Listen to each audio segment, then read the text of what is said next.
It's been a minute, it's been a while, but currently cannot record because of the pandemic. Cannot go to the studio to record. Also cannot record in my house because all of my housemates are currently working from home, which means that if I want to make some music, I have to keep the noise down. Don't want to piss anyone off. But yeah, Ghost Rider for Hire Part 1 is out. Ghost Rider for Hire Part 2 is finished.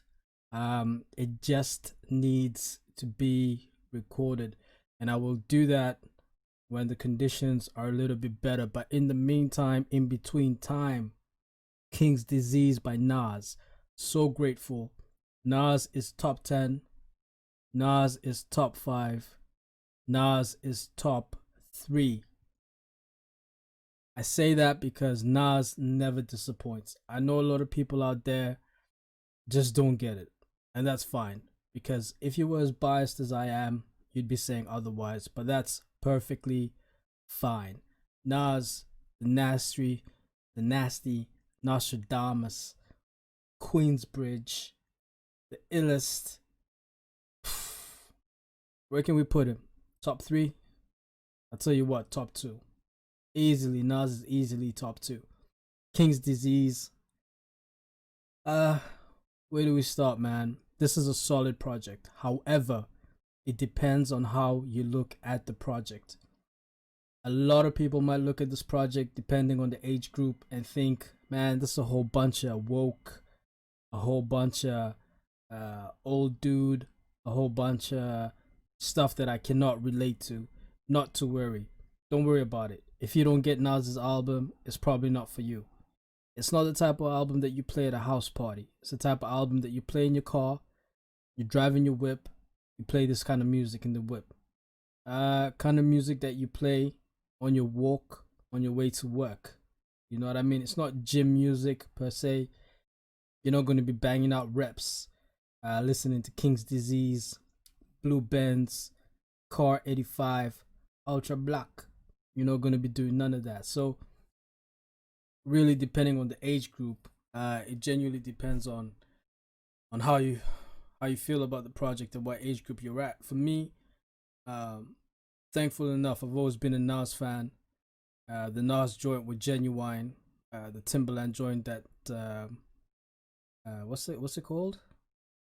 Shorty, say what's your price? Just to back it up, you can hold my eyes.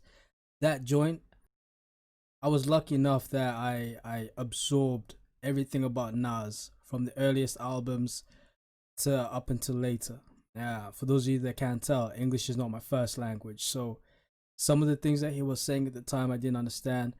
Rappers are monkey flipping with the funky rhythm. I was just like, yo, what's this guy saying? All I knew was that he was clocking syllables like crazy. Nas easily top 2, influenced me. I try to do my best to be a lyricist. I never fall into the trap of auto-tuning my choruses. I never fall into the trap of making it basic enough for your eardrum. I never tune into that. I try to keep the punchlines heavy. I try to keep the references heavy. I make the beats. I try to keep my beats heavy, and that's the kind of influence that Nas has on me. But back to the album, King's Disease. Wow, superb album, man. But then again, must be because I'm biased. I don't know. Let's get to what I really like about this. First and foremost, Foxy Brown. God damn it, Foxy Brown. I'm so happy to hear you on the record again. AZ, Comega. Wow, I'm truly happy to hear AZ on the track again. So amazing. Charlie Wilson, whenever we can, we do. Anderson .Paak, I didn't even know it was Anderson .Paak. I don't know who Brucey B is. It's a new one for me. Amazing. And it's just the right amount of tracks. It's 13 tracks. It's nothing crazy. It's not a 25 song album. It's not a bunch of songs that belonged on a mixtape that are now on an album. It is a solid project. Again, you're not going to be playing this in the club. You're not going to be busting out reps to this kind of music in the gym. This is a solid record for everything else. If I'm cooking, and I'm making prison noodles. Y'all don't know about prison noodles. That's when you add the sardines to the noodles. Or if I'm walking on my way to work, I'm some of us have jobs. We can't all be drug dealers, unfortunately. This is what I'll be listening to. And I got the chance to listen to the album twice in one day, and I think I have formed a solid opinion. As time goes by, my opinion might vary, but I believe it'll vary for the positive. Let's go ahead. King's Disease. In the beginning, I said this is not something that you play in the club. King's Disease, Blue Bands. I mean, all right, here we go. Vlad TV likes to criticize Nas for his beat choice. I can guarantee you there is nothing on this album in terms of beat choice that is poor. The choices of beats on here are solid. They are so solid. King's Disease, Blue Bands, Car 85. I still don't know what the hell a Car 85 is, but it's more or less, the Nas flow. The Nas punchlines, the Nas delivery, awesome, really really awesome. Ultra Black. Ultra Black gained some traction way before it was released, simply because of the Doja Cat line. I don't care for Doja Cat's music, but without the makeup, she's a bit scary. With the makeup, kind of cute. Ultimately, I would hit, but it's not because I would hit that I would listen. So another example is Megan Thee Stallion. I absolutely hate her music. I cannot stand Megan Thee Stallion's flow. I cannot stand her music. Yo, if you come by, ma, hear me now. A man might be able to, hit it, And I don't mean hit as in hit you with a bullet, Tory Lane style. I mean, hit it from the back, Brian Pumper style, Mandingo style. You heard? Alright, let's go ahead. Ultra Black. There's one line about Doja Cat in here. I think all the hype was about. But yeah, man. The choice song in here I don't have a problem with, man. But you know what I've been doing since I've been doing this recording is I've been giving this a lot of praise. Let me tell you about the cons of this album. The cons of this is very very few cons. I'm not a big fan. I'm not a big fan of Big Sean. That's just the reality of it. I don't really think much about Big Sean. Big Sean to me absolutely sucks. Everything about him sucks. His delivery sucks. Big Sean's music sucks. Don Toliver, I don't know who that is. My bad, pimp. You might end up having a good career, but I don't know who the hell you are. Replace Me was tight, but Replace Me didn't need Big Sean on it, if you know what I mean. Like, I don't get it. Like, Replace Me definitely didn't need Big Sean on it. Lil Durk, I don't care about Lil Durk. For me, I don't get the auto-tune thing. I thought we were out of that phase, but apparently we're still in that phase. Lil Durk, I don't care about Lil Durk. I don't care that people are saying this is Lil Durk's year. The year is almost over. Thank God we don't have to listen to any more Lil Durk features. It's the 8th month of the year. Not long to go before we're in 2021. If this is Lil Durk's year, I'm forever thankful because the year is almost over. Let's talk about Full Circle. I was skeptical. Because Foxy Brown. Now, we haven't heard from Foxy Brown in a while, and I was a bit worried because I was under the impression that she'd be rusty. And there were times when I was listening to her bars, I was like, cringe, you know what I mean? But then she recovered. Well, and she continued to deliver like the way we know Foxy Brown could deliver. If you listen to Full Circle, however, they've placed a filter on top of her vocals, and that filter really, really bothers me. I don't know what it is about Foxy Brown's vocals that they couldn't just leave them raw, like the way it's meant to sound. They added a filter, and the fact that they added a filter onto Foxy Brown's vocals kind of doesn't follow the rest of the song. I'm gonna get a copyright for this, but I'll show it to you guys.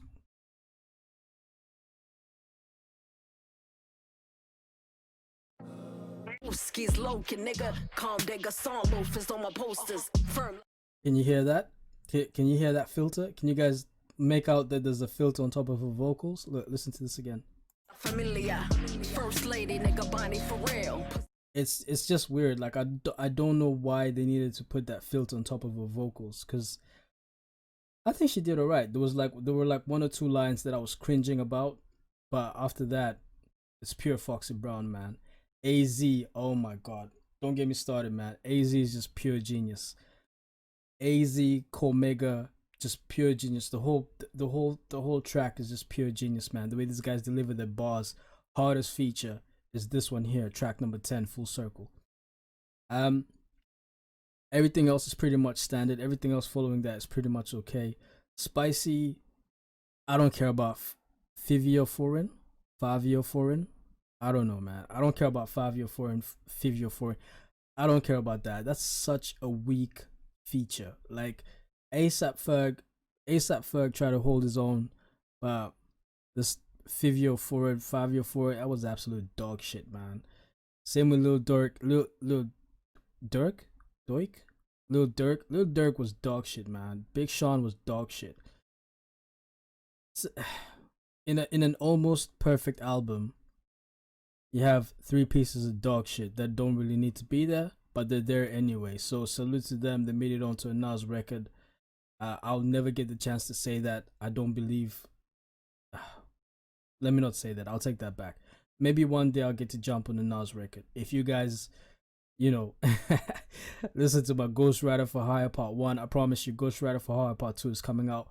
All the beats that I put out are going to be on Ghost Rider Hire Part 2. I'm just looking for the right time to just record, and that's about it. But overall, King's Disease to me, out of 5 stars, is about 4.5, man.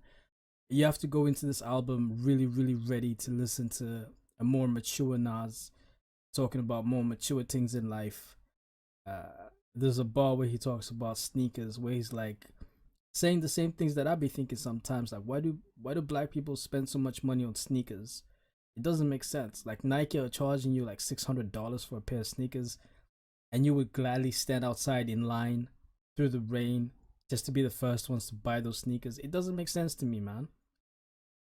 I see people wearing Gucci. I'm like, it doesn't make sense. I see people wearing Supreme, standing outside of stores, queuing up to buy Supreme stuff. I'm like, it just doesn't make sense to me. But Nas addresses that. There's a line in here where he talks about the sneaker bit.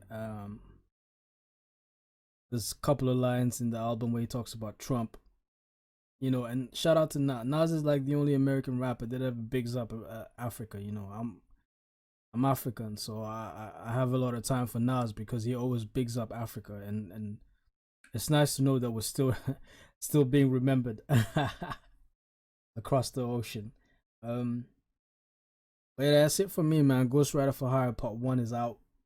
Ghost Rider for Hire Part 2 is going to be out soon. Just waiting for the right time. Other than that, King's Disease, man, I'm super happy that this came out at a time where I felt like I needed Nas music. At a time where I felt like, I needed some good music. An album that has some substance. Nas delivers. King's Disease. Let me know what you thought. I would usually play the tracks one by one, but the copyright claim is serious. So, guys, just let me know what you thought. Let me know which one of these is your favorites. I'm going to listen to the album a 3rd time again because it's such a chill album, man. I genuinely liked it. But that's it for me, man. I'm out.